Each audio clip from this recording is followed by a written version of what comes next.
어제 서울과 경기 일부 지역에서 발생한 정전의 원인이 뭔지 한국전력이 오늘 본격적인 조사에 나섰습니다. 한전은 정전으로 피해를 본 곳은 현장을 확인한 뒤에 모두 보상하겠다고 밝혔습니다. 한성환 기자. 대형마트 의무 휴일이었던 어제 제목을 기대했던 전통시장 상인들은 갑작스런 정전에 버겁함을 감추지 못했습니다. 특히 생선과 육류 등 신선식품을 파는 상인들은 더욱 분주해졌습니다. 어제 계속 이렇게 아마 이 수족관을 생물을 취급하는 집들은 거의 같은 상황일 거예요. 시간 조금만 더 오래됐다면 진짜 다 죽어서 한 5분, 10분만 되더라도 문제가 많이 발생을 합니다. 우리가 생명력이 있기 때문에 이런 거는 재포장을 할 수가 없거든요. 오늘까지 한국전력에 접수된 피해 신고 건수는 400여 건. 다행히 20여 분 만에 전력 공급이 재개돼 큰 피해는 없는 것으로 파악됐습니다. 한전은 정전으로 인한 피해가 확인될 경우 약관에 따라 모두 보상한다는 계획입니다. 정전 사고는 서울 서남권과 경기 일부 지역의 전력 공급을 담당하는 영서변전소 내 차단기가 고장나면서 발생했습니다. 하지만 정확한 고장 원인은 아직까지 확인되지 않았습니다. 보냈으면 그 정도면 아주 오래됐다는 의견이 지금 지난 2011년 12월에도 울산공단에서 변전소 이상으로 대규모 정전이 일어났는데 당시에는 노후 부품을 재사용한 것이 원인이었습니다. 한여름 전력 수요 성수기를 앞두고 대규모 정전 사고가 발생하면서 한전은 주요 변전 설비에 대한 긴급 점검에 나섰습니다. SBS 한승환입니다.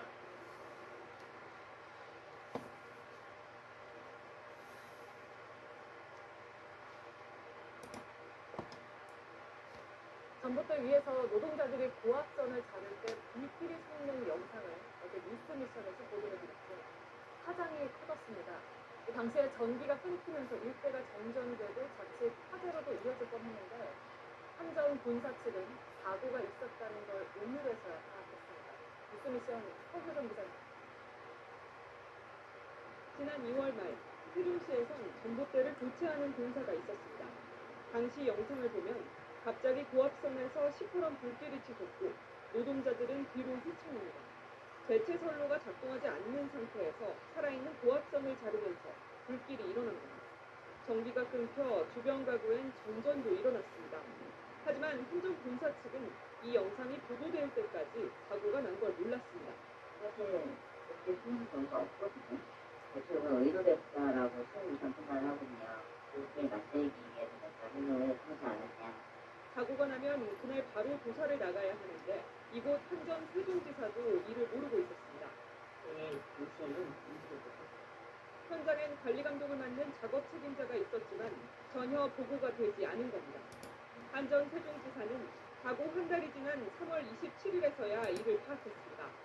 한전 측은 보고해야 하는 사고 기준에 미치지 않아 알지 못했다며 사고 경위를 파악한 뒤 책임자 문책 등 징계를 했다고 밝혔습니다. 뉴스미션 서유정입니다.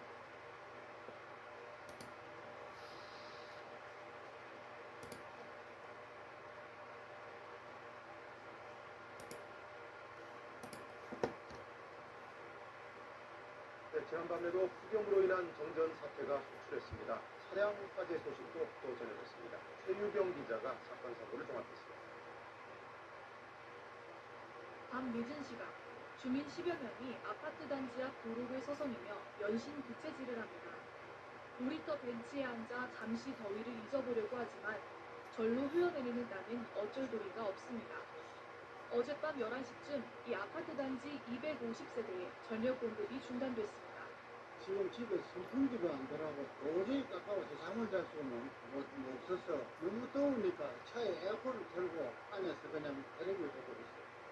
30년 넘은 낡은 변압기, 임시 방편으로 외부 변압기를 증설했지만 열대야의 전력 사용이 늘자 결국 다시 전기가 끊긴 겁니다. 어젯밤 9시 10분쯤 대구 파우동의 한 아파트 단지에서도 정전이 발생했습니다. 600여 가구에 2시간 동안 전기 공급이 끊겨 무더위 속에서 주민들이 큰 불편을 겪었습니다. 어제 오후 6시 10분쯤엔 대전 중리동 한밭대로에서 61살 이모 씨가 몰던 승용차에 엔진 과열로 추정되는 불이 났습니다. 이 사고로 차가 완전히 불탔지만 이 씨는 무사히 대피했습니다.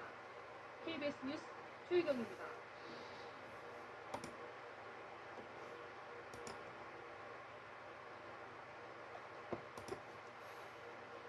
떠들기만 했는데 벌써 이 시간. 근데 아직 시작도 안 했잖아?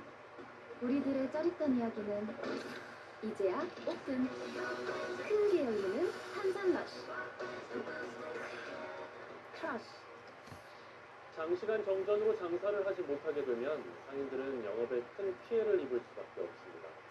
하지만 한전의 설비가 고장나 정전이 되더라도 한국전력은 부정상 배상 책임이 없다는 입장이어서 피해는 고스란히 사용자들의 몫인데요. 안준호 기자가 보도했습니다. 카페와 음식점 등 46개의 점포가 입주한 우한의 한 주상복합 아파트. 지난 10일 오전 11시쯤 안진의 상가에서 전기 공급이 끊겼습니다. 정전에 상가 앞 신호등도 작동하지 않으면서 경찰이 직접 교통 통제에 나서기도 했습니다. 한국전력이 정전의 원인으로 밝힌 것은 상가 내 변압기 고장, 변압기 교체 등 긴급 복구에 나섰지만 전력이 돌아온 건 오후 3시가 넘어서였습니다. 4시간 넘게 전기 공급이 끊기면서 상인들은 식재료가 상하거나 하루 매출이 반토막 나는 등 큰 피해를 입었습니다. 반죽 쳐놓은 것도 다 버려야 하고 저희뿐만 아니라 이 상가 전체가 손해가 많이 있었죠. 이쪽은 거의 다 배달이고 하니까요. 코스 접촉이 어렵고 손님이 상인들은 한전에 피해 보상을 요청했지만 돌아온 답변은 배상 책임이 없다는 말뿐. 한전은 기본 공급 약관에 전기 공급이 중지될 경우 경제적 손실이 발생될 우려가 있는 고객은 비상용 자가 발전기 등 자체 보호 장치를 설치하라고 규정해둔 만큼 고객이 스스로 피해를 줄여야 한다는 입장입니다. 상인들은 분통이 터집니다. 입주 당시 제출해야 하는 전기 사용 신청서 하단에 이 같은 내용이 작은 글씨로 적혀 있었다지만 일일이 확인하기 어렵고 비상용 자가 발전기까지 구비해 써야 한다는 이렇다 할 안내는 받은 적도 없기 때문입니다.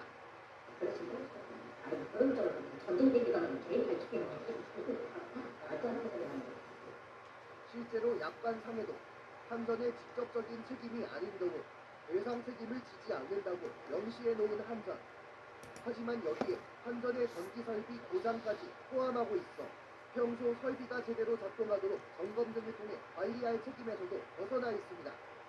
한전은 정전 피해 예방에 대한 사전 고지와 안내를 묻는 취재진의 인터뷰 요청을 거부하고 서면을 통해 관련 내용은 한전 홈페이지와 전기 사용 신청서에 고지하고 있으며 공장 등 대용량 고객을 대상으로 안내하고 있다고 답해왔습니다. MBC 뉴스 안준호입니다.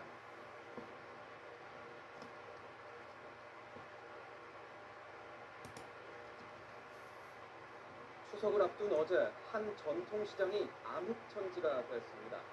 전기 공급이 끊긴 건데 추석 연휴 대목을 기대했던 상인들은 그야말로 날벼락을 맞았습니다. 권경문 기자입니다. 싱크대에 꽃게가 수북히 쌓여 있습니다.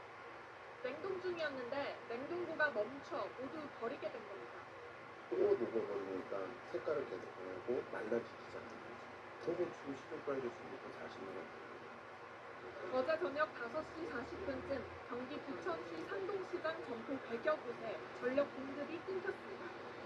생선, 과일 같은 신선식품 상점이 직격탄을 맞았습니다. 수조에 있던 산소 발생기가 멈춰 파로들은 폐사했습니다. 회사한 거는 버리고 물도 다 채워놔야 되고 그러니까 지금 1시간 정도 나와가지고 지금 시간 딱 흘리면서 일하는 거예요 이제. 상인들은 어둠 속에서 손전등을 켜놓고 물건을 떠리로 처분해야 했습니다. 카드 결제 단말기까지 먹통이 돼버려 오는 손님마저 돌려보냈습니다. 전자저울도 안 되죠. 이 카드 단말기가 안 돼요. 이게 현금 갖고 다니는 사람이 없잖아요. 변압기에서 폭발음이 나면서 시장 일대가 정전됐는데요. 한전이 긴급 복구에 나서 7시간여 만에 전력 공급은 정상화됐습니다. 추석 대목도 놓치고 애써드린 상품까지 못 쓰게 된 상인들은 한국전력 측의 정전 후 대응에 아쉬움을 나타냈습니다. 제일 큰 대목 시간이요. 시간. 예bil 발전도 안 된대요. 변함 왔지도 않는 고적이 안 말려서 한전 측은 과부하 때문에 전선에 문제가 생겨 정전이 발생한 걸로 보고 정확한 원인을 조사하고 있습니다. 채널A 뉴스 권경문입니다.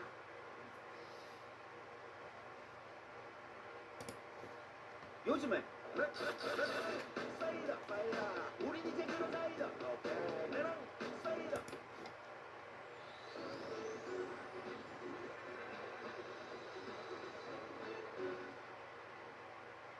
오늘 뉴스터치는 제주도에서 일어난 대규모 정전 소동입니다. 오늘 아침 8시 40분쯤 제주도에 있는 식당 노트입니다. 아침 영업 준비로 분주해야 할 시간이지만 가게 전등은 물론 카드 결제기까지 꺼져 있는데요. 한국전력에서 보낸 문자 메시지를 보면 서귀포 일대에서 정전이 일어나고 원인을 확인하고 있다고 적혀 있습니다. 제주시와 서귀포시 일대에 20분간 전력 공급이 끊기면서 3만여 가구가 정전된 건데요. 제주도에 있는 10가구 중 1가구꼴로 전기가 나간 겁니다. 이 사고로 아파트 승강기가 멈춰 사람이 다쳤다는 신고만 12건이 접수돼 6명이 구조됐습니다. 그런데 알고 보니 이 대규모 정전 소동의 원인은 제주도에서 100km가 떨어져 있는 전남 진도에 있습니다.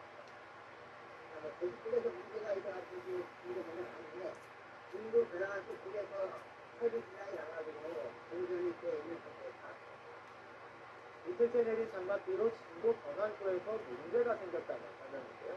그렇다면 진도에서 내린 비가 어떻게 제주도까지 영향을 줄까요? 제주도는 해적 케이블을 통해서 바다 건너 있는 진도와 해남 변환소에서 전기를 받고 있습니다. 이렇게 받는 전력은 제주도 전체 전력 소비량의 약 40% 정도를 차지하고 있는데요. 제주도 안에서 만드는 전기로는 전력 수요를 감당할 수 없다 보니 육지에서 끌어다 쓰고 있는 겁니다. 문제는 고장이 너무 작다는 겁니다. 최근 3년간 해적 케이블 고장으로 전력 공급이 끊긴 것만 12번인데요. 올해 2월에도 하루에만 2차례 운영이 중단되고 16시간 이상 전기가 끊겼습니다. 대부분 설비나 부품도 이게 결함이었는데요. 바다에 케이블을 싣다 보니 작은 충격에도 쉽게 영향을 받는 겁니다. 실제로 2002년에는 선박에 같이 해적 케이블을 건드리면서 제주도 전체가 2시간 넘게 정전되기도 했습니다. 전력 소비가 많은 요즘 같은 날씨에 대규모 정전이 일어난 만큼 발전 설비를 보강해야 한다는 목소리가 나오고 있습니다. 지금까지 뉴스터치.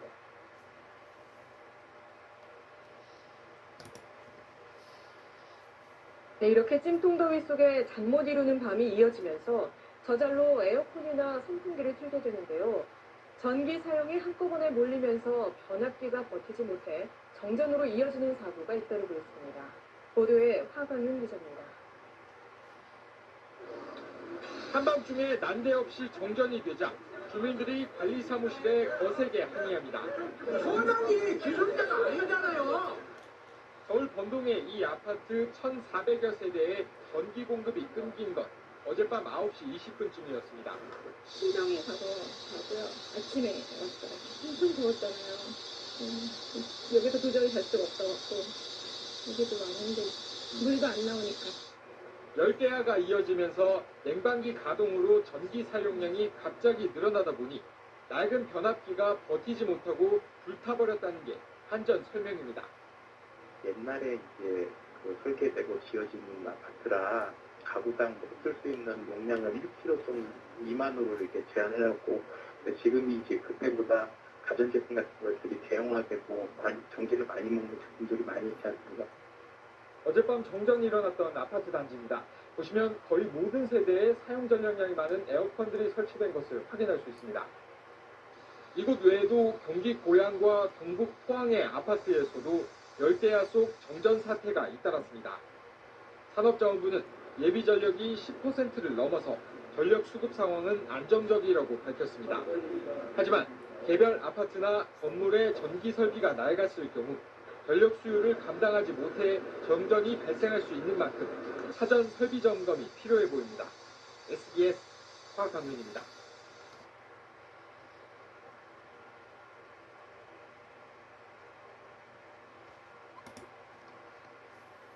태풍이 지나간 지 사흘이 지났지만 태풍이 남긴 상흔은 여전히 포항 주민들을 괴롭히고 있습니다. 지하 주차장 참사가 발생한 아파트를 비롯해 상당수 아파트 단지에서 전기와 수도, 가스까지 끊겨 2중, 3중의 고통을 겪고 있습니다. 이우경 기자가 취재했습니다. 지하철장에서 7명이 숨지는 사고가 발생한 포항의 아파트 단지는 여전히 주변이 온통 흙투성입니다. 지금 거기 막 인력 안에 들어가고 이거 전부 다 지금 다 씻어내고 있거든요. 아파트 지하의 전기실이 물에 잠겨 전기와 수도는 물론 도시가스까지 끊겼습니다. 소방서가 발급한 물을 받고 집으로 돌아가는 한 주민. 9층에 살지만 엘리베이터 운행이 중단돼 계단으로 올라가야 합니다. 9층이다 보니까 기어가 땡기가지고 아홉 번에 가니까 다리가 불편한 주민을 대신해 취재팀이 물통을 들고 따라가 봤습니다. 금세 숨이 차고 다리가 아파오기 시작합니다. 힘겹게 도착한 집. 지금 엉망진창이에요. 지금 전이 안 돼가지고 물이 나오지 않는 배수대엔 설거지감이 며칠째 수북이 쌓여있고 불이 꺼진 냉장고에선 음식들이 썩고 있습니다. 냉장고 이제 다 쓰고 있어요. 다 물렁물렁해졌잖아. 이 에러가 있어야 되는데 이제 전체적으로 다 버려져. 전기 인덕션도 작동하지 않아 휴대용 가스버너로 음식을 데우고 있습니다. 며칠째 화장실 변기물을 내리지 못하는 것도 상상 이상의 고통입니다. 태풍 오면서부터 하면서 물이 안 나오니까 냄새가 좀 있어요. 집에서 자녀들과 함께 추석을 보내려던 계획을 취소할 수밖에 없었습니다. 휴대전화도 충전할 수 없는 주민들은 통신사들이 발전기를 가져와 마련한 임시 충전소에 몰려들었습니다. 불편한 게 너무 많아서 힘들어요. 어두워요. 충전도 못하고요. 전화도 없고 와이파이도 없고. 근처의 18층짜리 아파트도 지하 전기실에 물이 차 똑같은 상황입니다. 전기 공급이 중단되면서 엘리베이터 가동이 멈췄습니다. 이곳 주민들은 18층 밑의 아파트를 계단으로 오르내려야 하는 상황입니다. 엘리베이터 사진 지금 가고 계단을 오르면서 다리가 아팠어요. 아기에게 먹일 분유를 타야 하는데 물을 끓일 수도 젖병을 소독할 수도 없습니다. 전기나 물이 전혀 공급이 안 되는 상황이다 보니까 지금 난감합니다. 애들 옷도 지금 갈아입히고 해야 되는데. 밤이 되면 일대 아파트 단지들이 온통 암흑으로 변해버립니다. 이 상태로 최소 일주일은 지내야 한다는 소식에 주민들은 더 답답해하고 있습니다. MBC 뉴스 유교입니다.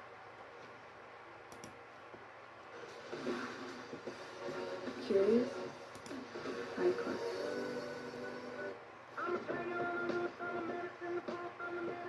열심히 운동하고 빨래날 힘도 없다면? 땀에 절은 운동복도 최적으로 건조해주는 나에게 맞춘 건조공수 인버터 컴팩트 건조기. 정전이 일어난 뒤 전기를 복구해도 가전제품이 제대로 작동하지 않는 경우 종종 경험하셨을 겁니다. 이 갑작스러운 과전압 때문인데 정전에 따른 피해 보상도 받기 어려워 각별한 주의가 필요합니다. 양관희 기자가 보도합니다. 대구 달서구의 한 아파트에서 정전이 일어난 것은 지난 18일 오후 1시쯤. 당연히 승강기와 컴퓨터를 비롯한 전자제품이 갑자기 멈췄습니다. 30분 만에 전기 복구를 마쳤지만 곳곳에서 문제가 생겼습니다. 컴퓨터가 아예 전원이 켜지지 않거나 관리사무소 CCTV 녹화 장치가 고장나고 주방용 소형 텔레비전도 먹통이 됐습니다. 갑자기 팍 하는 소리가 들리더라고요. 그 소리가 나더라고요. 우리 그 컴퓨터하고 가전제품이 고장이 났다. 이거 어떻게 하느냐고 그러니까 안전에는 책임이 없다. 정전 때 가전제품이 고장났다며 불만을 제기하는 글은 인터넷에서도 쉽게 찾아볼 수 있습니다. 일시적인 정전에도 가전제품이 고장나는 이유는 이상 과전압 때문입니다. 전기가 갑자기 끊기거나 복구 뒤 전기가 되돌아올 때 순간 전압이 높아지는데 일부 가전제품이 이를 견디지 못하는 겁니다. 네, 전기가 차단되거나 아니면 투입될 때에는 개폐 서지가 발생하게 됩니다. 이때 습기나 먼지 등 이런 조건에 따라 가지고 가전제품 내부에 있는 전자부품에 절연이 파괴돼서 고장이 발생하는 경우가 종종 발생하고 있습니다. 2010년부터 이상 과전압을 제어해주는 보호장치 설치가 의무화됐지만 그 이전에 지은 아파트는 각별한 주의가 필요합니다. 전문가들은 정전이 되면 전자제품 전원을 뽑고 전기가 되돌아올 때 전자제품을 하나하나씩 시간을 두고 전원을 꽂으면 피해를 줄일 수 있다고 말합니다. MBC 뉴스 양관입니다.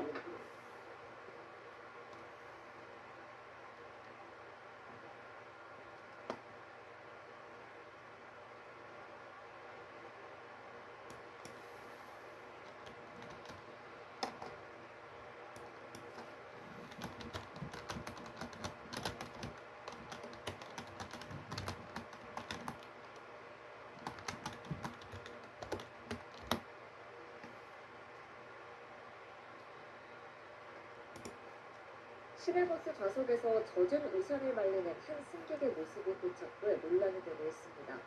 최근 네티즌 A씨의 SNS에 올라온 글인데요.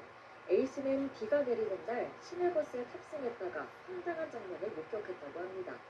한 승객이 좌석 위에 자신의 우산을 떡하니 펼쳐두고 있었던 건데요. A씨가 공개한 사진을 보면 버스 좌석 위에 우산 하나가 펼쳐져 있죠. 일행의 다리를 미리 맡아두기라도 한 걸까요? 하지만 해당 승객이 우산을 펼쳐둔 이유는 젖은 우산을 말리기 위해서였다고 합니다. 이대로라면 다른 승객들이 해당 자리를 이용하지 못하는 불편을 겪게 될 텐데요. A씨는 버스에 탔는데 우산이 떡하니 보여서 자리를 잡아둔 건가 생각했다며 알고 보니 그냥 우산을 말리는 중이었더라고 황당함을 토로했습니다. 그러면서 내 앞에 앉은 중년 여성은 왼쪽 자리에 자기 짐을 둬서 그냥 한 줄을 차지하고 있었다며 이 정도면 버스비를 4명 가족 내야 하는 거 아니냐고 덧붙였습니다.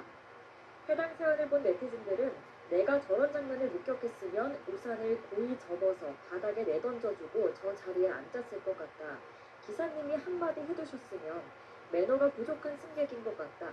좌석에 빗물이 떨어지면 다른 승객들만 피해보는 거 아니냐 등의 반응을 보이며 해당 승객의 행동을 지적했는데요. 다만 일각에서는 자리가 많이 남아있는 것 같은데 이해해줄 수 있지 않냐. 다른 승객이 왔을 때 안 치우면 진상이지만 그 전까지는 그럴 수도 있지라고 생각한다는 반응을 보이기도 했습니다. 시내버스 안에서 양치를 하는 10대 남성을 목격했다는 제보가 전해졌습니다. 최근 네티즌 A씨의 SNS에 올라온 글인데요. A씨는 울산에서 시내버스에 탑승했다가 황당한 장면을 목격했다고 합니다. A씨가 첨부한 사진을 보면 10대로 추정되는 한 남성이 이어폰을 낀 채 휴대폰을 보면서 막대기를 입에 물고 있죠. 사탕이라도 먹고 있는 건가 했더니 이 남성 버스 안에서 양치를 하고 있었던 거라고 합니다. A씨는 시내버스 기사님과 승객들 모두 버스 내부에서 양치하지 말라 주의를 주었지만 또다시 귀에 이어폰을 끼고 양치를 했다며 당시 승객들이 다들 화가 났다, 뭐 하자는 건지 모르겠다고 전했는데요. 이에 A씨는 공공장소 예절을 지키지 않는 남성의 모습에 분노해 해당 사실을 시청과 교육청 측에 알렸다고 합니다. 그러자 시청과 교육청 측은 시내버스 내에서 양치를 하는 모습을 목격하신 점에 대하여 깊은 유감을 표하며 버스 승객의 입장에서 매우 불쾌하였을 것이라며 교육청은 공공장소에서의 예절 및 규범을 준수하도록 교육활동을 지원하고 있다. 기본적인 예절을 지키지 않은 일부 학생의 잘못된 행동으로 마음이 상하셨겠지만 학교의 도덕교육, 학생 생활교육을 믿고 지켜봐 달라고 학생 생활교육을 강화하겠다고 답했습니다. A씨는 양치는 화장실에서 해라고 일침을 가했는데요. 사연을 접한 네티즌들은 설마 바닥에 양침물을 뱉진 않았겠지? 공공장소 예절이라는 걸 모르네. 저러다 급정거에서 칫솔 때문에 사고라도 나면 누구 책임으로 하려고 등의 반응을 보이며 양치하는 남성의 모습을 비판한 한편 일각에선 주변에 안 흘리고 뱉지도 않았으면 문제가 없다는 반응을 보이기도 했습니다.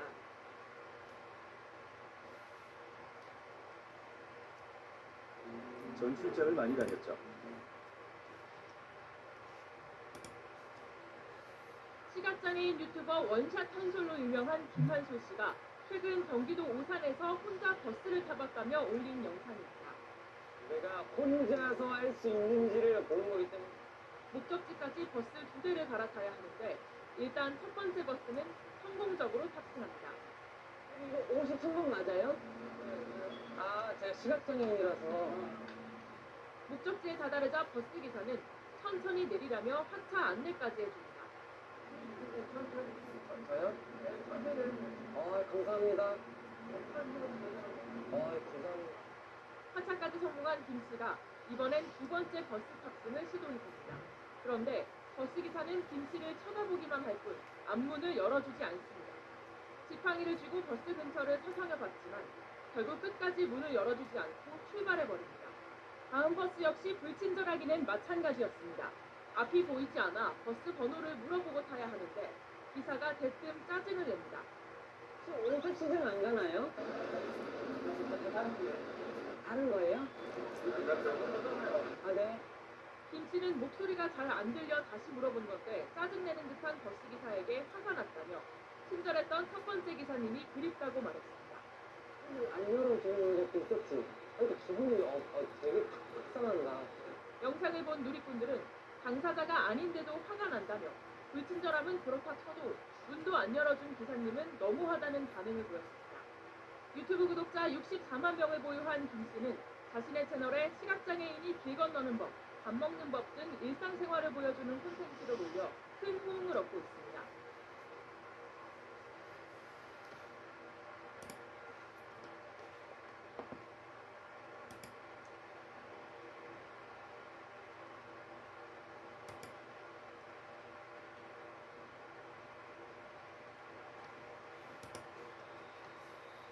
있습니다. 지난 1년 동안 대중교통을 이용할 때마다 참 불안불안하셨죠. 그런데 의외로 이 대중교통을 매개로 감염이 확산된 사례는 찾아보기가 힘들었습니다. 서울시가 지난 1년 동안 확진자들이 탔던 대중교통을 조사해본 결과에서도 바이러스 검출 사례는 없었다는데요. 최원 기자가 보도합니다. 정류장에 도착한 버스.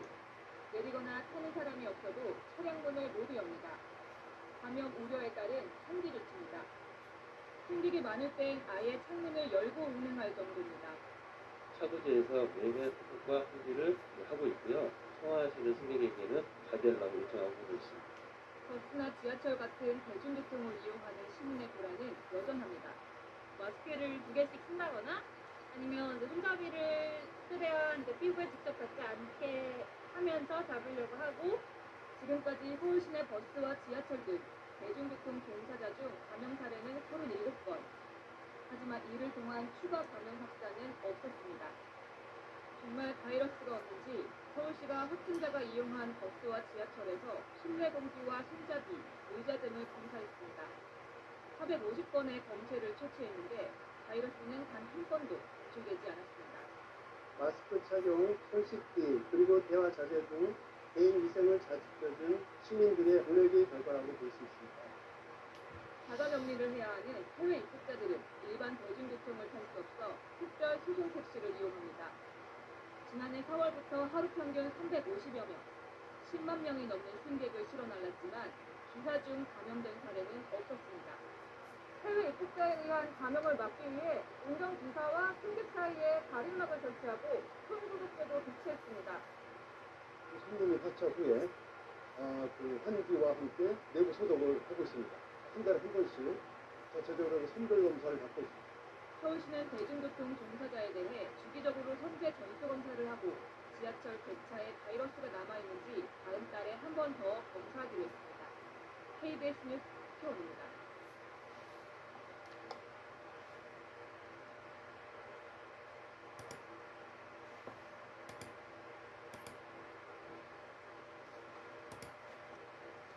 장애가 있다는 사실을 미리 알리지 않았다며 새해는 집에서 나가달라는 통보를 받은 장애인이 있습니다. 험연한 장애인 차별금지법 위반이지만 이 장애인은 압박을 버티지 못하고 결국 집을 비워주기로 했습니다. 이희연 기자가 보도했습니다. 근육 기능이 약해지는 근위영양증으로 누워 지내는 최용호 씨. 넉 달 전 처음으로 자립생활에 도전했습니다. 하지만 원룸이사 한 달 만에 난관에 부딪혔습니다. 건물주가 장애가 있다는 걸 미리 말하지 않았다며 퇴거를 요구한 겁니다. 본인 원룸에 장애인이 살고 있는지 몰랐다. 장애인도 알리지 않다 들어왔기 때문에 본인이 정당한 권리로 쫓아냈습니다. 특히 문제 삼은 건 특수휠체어. 엘리베이터에 손집이 생길 수 있고 다른 사람이 함께 탈 수 없다는 게 이유였습니다. 하지만 실제 탑승해보니 카메라를 든 촬영 기자와 활동 지원사가 함께 타기에 충분합니다. 그래도 건물주 측은 민원을 내세우며 물러서지 않습니다.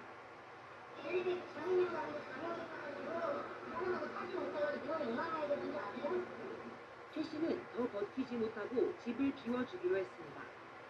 목숨을 걸고 나와서 이렇게 자립생활을 하는 건데 몸이 불편해 죄인가? 그거 생각으로 하게 됐어요. 장애가 죄인가? 장애인 차별금지법은 정당한 사유 없이 장애를 이유로 임대를 거부하면 차별이라고 못 박았지만 현실과는 동떨어진 규정인 겁니다. 장애인 차별금지법 위반은 당연하고 정당한 사유 없이 해지한 것은 그 계약 자체의 위반이고 채무 불이행 책임을 물을 수 있다라고. 국가인권위원회는 2010년과 2016년 장애인에게 임대를 거부한 건물주에게 재발 방지 등을 권고했지만 이후에도 달라진 건 없습니다. KBS 뉴스 이희연입니다. 안녕하세요. 이소정입니다. 대한민국에서 가장 정확하고 빠른 뉴스는 KBS 뉴스 채널을 구독하면 만날 수 있습니다. 뉴스 제보는 언제 어디서든 카카오톡이나 KBS 앱으로 간단히 할 수 있습니다. 시청자와 함께 KBS 뉴스를 만들어갑니다. 감사합니다.